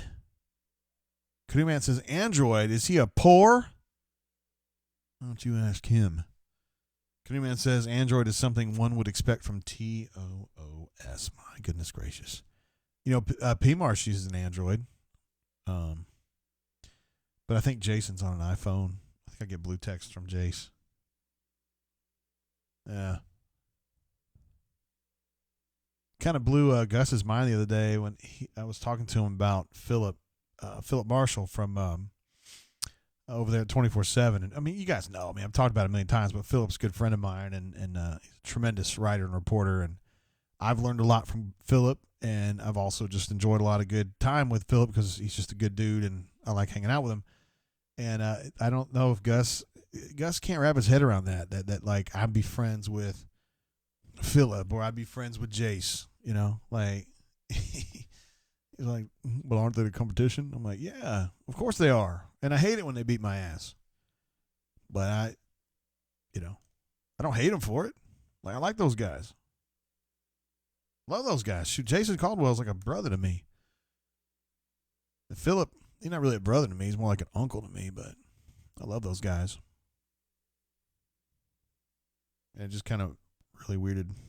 Gus was just like, so you're friends with him? Like, oh, hell yeah, I'm not just friends with him. He's like one of my best friends. I'd do anything for Jason Caldwell. Brian would too. I mean, Jason's just basically a brother to us. You won't meet a better dude. He's a way better dude than I am, that's for sure. I promise you that. He's double as good as I am. I hope someday I'm as good a dude as Jason. But the problem is I get a little bit better and then he gets a little bit better. So I'm never going to catch him, but it's all right. He's always going to be 3 weeks older than me. That's never going to change. Canoe Man apparently agrees with me that Caldwell's a good dude. He is super, super cool. Something funny. Oh, it was Jason. I don't want to get into that now. He thought that the halftime show was a little too risque. I'll put it to you that way. And if you guys know me, you know, it really isn't. There's nothing that's too risque for me, really. And so I was surprised that Jason thought that, you know, because I didn't think anybody my age would think that. but like the respect I have for Jace, like I didn't immediately there wasn't an instinct for me to jump his case about it. I was like, well, maybe I'm wrong. That's how much I think of Jason about it. Bradley G says, who's the worst dude on the beat? Man, I don't think there's any bad guys on the beat. Brandon is I just can't really decipher Brandon, but I don't think of him as a bad guy. He's all right. He's invited us over before. He's had parties for us at his house. He's married to a really, really cool girl, which says something about him to me. So, but I don't hang out with him. And there's a lot of younger guys like Ferg and Joshua from the Montgomery Advertiser, and like Tom Green, and like they're just so much younger than me. I don't feel like we're speaking the same language, so I don't really hang out with them. Now, Justin Lee, for whatever reason, at the OA News, he's like their age too, but I really like him. I get him. He's definitely a friend of the site, so yeah, I like him. Who like Joe Goodman? See, I know you guys hate Joe because he writes weird stuff in the AL.com. I love Joe Goodman. I've known him 25 years now. I love Joe. If you guys knew Joe, you'd love him, like on a personal level. So it's been a good beat, man. We got good folks. And I got to play pickup basketball last week. It was me and Gianna from AL.com against Nate and Brian. If you guys heard the rundown, but Nate like totally body checked her like out of bounds, like knocked her, skied her like out of bounds and onto the floor. I was like, dude, chill out. She's actually a good basketball player. I was not surprised to learn that she played high school ball. She's very quiet though. TD says, I missed a risque halftime show. Yes, the Super Bowl halftime show. Some people got rustled about it being too risque. Didn't really affect my sensibilities, but some other folks were bothered. Let's see. Bradley G says, I like everybody on the beat, but honestly, whomever is the most negative, I don't really prefer. And I think we all know who I'm talking about. It's not JG either. Well, James was really negative, and he's gone now. I don't know as though there's really anybody negative now. I didn't really think James was negative. James was just, he felt like it was his role to just kind of affect things. I don't know. To me, that's old school journalism. Ain't nothing wrong with that. I never had a problem with it. I thought some of it, he would get a little, I guess the word would be aggressive, leading or whatever. But, that's just his style. Canoe Man says, B-Mat's a really good dude. Absolutely. B-Mat is a great good. He's a really, really good dude. He's way better than he used to be, too. Alpha Tiger says, Justin Lee's a good dude. Had a few beers with him last summer in Chapel Hill. Yeah, Justin Lee, I like him, man. I like him a lot. That's a thankless job at the OA News, too, because there ain't many people there working.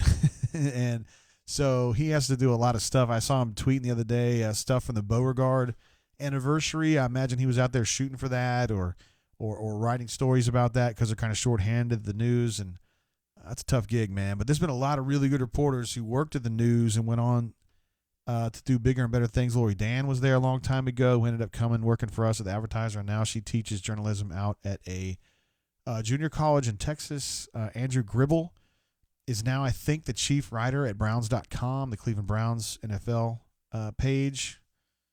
Colin Mickle, who is now an immigration lawyer in Boston, who is to this day the funniest dude I've ever met anywhere. Like, ever. So funny. Who else worked at the OA News? Oh, that dude, Alex. Whatever. Alex, he covers Bammer now. Like Ryan Wood. I think he was at the OA News, and he covers the Packers now. Big time, man. Bradley G says, Justin Lee is my favorite of the younger guys. Good stuff. Though Canoe Man makes a good point, and in his opinion, there's only room for one Jay Lee. I never think of calling Justin Lee Jay Lee because there's only one Jay Lee, and it's the guy that got put in a trash can and said he's been arrested in 5 different states. Let's see. 10-0 says, what school does Brandon Marcello like? I heard he's not an Auburn fan. I don't know as though anybody covered Auburn as an Auburn fan. I mean, Brandon went to Arkansas, but I don't think he's like a big Arkansas fan. I mean, I went to UK. I'm not out here cheering for UK or anything. Anyway. Brandon Marcello is just here for the funnel cakes. I don't even think he likes funnel cakes. That's just Jay Jacobs. Hell, we got 9. We got 9 funnel cake machines now, JG. Great. Awesome. It's great, Jay. All right, I think we're going to wrap it up now. Canoe Man, we got the score redacted, though. We got that done early, buddy. There's probably somebody that's like some Texas A&M fan wades in here and goes, wait a minute, why does it say score redacted? Are they sore over that? I'm like, nah, not sore. Just they already know the score. We don't need to have it shoved in our face. Probably wrap it up there. We're just going down that rabbit hole that we usually do about 90 minutes into a show. We're actually 100 minutes into it now, but we're talking about random shit about people on the bunker, about people on the beat, I should say. It's always been a great beat Auburn has ever since I first got here. It's one of those beats that just has a lot of reporters on it. Alabama has a lot of reporters. UConn has a lot of basketball reporters. UK has a lot of basketball reporters. But Auburn back in the day, I mean, we had, like in the early 2000s before newspapers got knocked out, we probably had 20 people covering the team every single day. That's a big group, man. It's a big, big group. Alpha Tiger says, well, show's over. I better go delete the nudes I posted on the bunker. Alpha, that's not funny. There better not be any of those T-Town Tiger gifts. My goodness. 10-0 says, one day I'm going to throw in a super chat, but I'm broke, LOL. I'm just glad to have you here, 10-0. It's all good, brother. Raven says, great show tonight, JG. Thanks for the time. You betcha, man. Glad to have you here. Glad that you're on the show every single time, honestly. And, of course, Canoe Man, who's been here posting a bunch, too. Bradley says, Jay, you've been in my consciousness since I was a boy. I don't know if that's good or bad. I have been covering Auburn since the late 90s, so it's been a while. It's been a while. I thought I'd be here like 2 years. My goal was to come down here and be here 2 years. Maybe 3, and then get back and either go to USA Today or go to the Lexington Herald Leader. And neither one happened. Although I did get a job offer from the Louisville Courier-Journal twice, and I turned them down both times, even though I really wanted to be there. Well, I wanted to be there. I didn't want to be there enough, obviously. I got a super chat coming in. I will get this one in real time, Sparrow Empire. I'm donating to help this glorious show and have you publicly read, Jay, you son of a brr, for missing my first super chat. Love, Sparrow. I didn't really miss it, man. We were just doing something else, and I didn't get back to it like a goob. I'm sorry about that. TD says, are the nudes from the Risque halftime show? How dare you? Alpha Tiger says, T-Town Tiger 87 must probably got one of those things stuck. Why'd you turn down Louisville, TD asks. Oh, that's a complicated answer there. Well, I wanted to be, I felt like at that point in my career, this would have been 2005, which meant I would have been covering Auburn for 8 years at that point. I wanted to go in and be either, I didn't necessarily think of the Courier-Journal that I could have been the ace Kentucky or Louisville reporter, but I wanted to be their number 2 Louisville or UK reporter. And that wasn't the job they offered me. They wanted me to be the high school reporter for like their Southern Indiana coverage. And at that time, Louisville's right there on the border with Indiana, New Albany, and up toward Floyd's Knobs and north of that.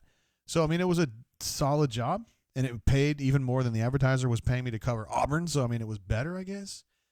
And the editor was like, hey, I don't want you to do this job forever. This is the job I've got.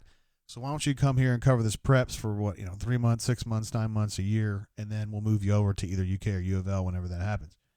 And I was like, look, man, I'm covering Auburn, like covering Auburn. I like my newspaper, advertiser. I don't want to go cover high schools on the hope that you will promote me someday, because if you don't, then I'm going to be covering Indiana high schools and I'm going to want to kick a wall. That was part of it.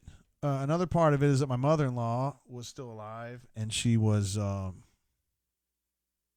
she was a lot to take, and she lived in Louisville. So I knew that if we moved there, we were going to have to deal with her more, and that could have been a problem. So that's another thing. And then I had a out-of-body experience when I went to my church and I prayed about it. That's a true story. I went to church and prayed about it when it was like drop dead day. I had to make a decision this day, it was like the day I had to make a decision. And I rolled in there it was like 1 o'clock. I'm Catholic, and they leave our church open all the time for like perpetual adoration. And so I went in there and prayed, and I walk out, and it's like, seriously, it's 1:30 or whatever on a weekday, and I walk out and I run into this kid who's just happened to be walking in by himself, and he was a soccer player, and I had written a story about him like a month ago. And he says, "Oh, Mr. Tay, I didn't expect to see you here. Thank you so much for writing that story. My parents loved it. My friends loved it, and they framed it, and now it's in like right when you walk in the door. I can't remember what the first. Anyway, my parents framed it and hung it in the house, and everybody reads it, and it's really cool. And thank you very much for taking the time to write about me." And I thought, man, if I'm sitting here praying about if I should be in Montgomery or Louisville, and this kid comes up to me and says, "Thank you for making my life better by writing a good story about me and changing my life." I mean, I know his life's not changed, but it's a good thing for him. I was like, that's a sign. So that's why I ended up staying. That Indiana High School's my mother-in-law. I don't regret it. No regrets. It all turned out for the best because I think I belong at auburnsports.com, even though some people think I'm a goob. I'm pretty good at it. I'm pretty good at dealing with you guys on the bunker. It's a crazy place. No one person can handle it all by themselves and do an awesome job all the time because there's just too much insanity. But, Bradley G says, "I prayed at 1:30 on a weekday in a Catholic church before also, but I'm not Catholic. It's just an awesome place to go pray sometimes, though." It is. I always feel like it's kind of open. You know what I mean? But I'm Catholic, so I'm biased. Going there and, in our church, you got Mary. I don't pray to Mary. I ask for Mary's intercession. Same for Joseph, although I feel closer to Mary. We're getting down this is the rabbit hole I'm talking about. So anyway, it worked out great for me, and I'm glad that you guys are here, and I'm glad that you agree that I have no regrets. No regrets. So there you go. Let's wrap it up there. We've gone just short of 2 hours. The Auburn Tigers again lost to the A&M Aggies by a score of 78-75, even though the score has been redacted officially. We have stricken it from the record because Canoe Man wanted it that way, and that's what matters. We'll wrap it up. Appreciate you guys being part of the show. We'll be back on Saturday when the Tigers travel to Knoxville to take on the UT Vols. We've got press conference coverage from tomorrow. They're going to do basketball tomorrow because Football Pro Day is Friday. Starts about 8:30 in the morning, and we'll have constant updates. I'll be there. B-Man will be there. Nate will be there, and Jay Lee will be there. So we'll be 4 men strong at that point. And maybe we'll get Maddie Joyner to come out too, who's going to be our intern. I don't know. Maybe we'll, maybe we won't. And we'll be covering that and tweeting about it and posting about it and doing all that kind of stuff. So a lot going on between now and then. You guys out there, appreciate you being part of the show. We'll check you on the flip side Saturday afternoon. Until then, keep your feet on the ground and keep reaching for the stars. Peace.